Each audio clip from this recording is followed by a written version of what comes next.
আসসালামু আলাইকুম guys. So আজকে আমরা হচ্ছে গিয়ে চিকেন, আচ্ছা ঠিক আছে, আজকে আমরা হচ্ছে গিয়ে চিকেন ফ্রাই বানাবো।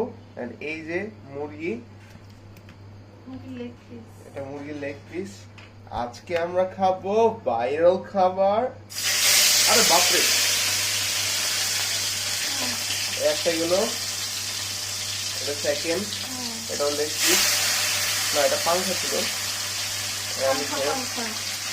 Here we are, another leg piece.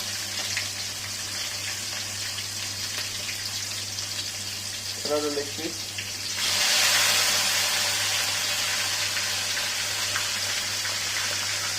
এবারে দিলে হবে না, আরো দিতে হবে না, ফুল হয়ে যাবে ওরা, ভালো করে ইয়ে হবে না। আচ্ছা এটা এখন ভালো করে হচ্ছে ইয়ে হবে।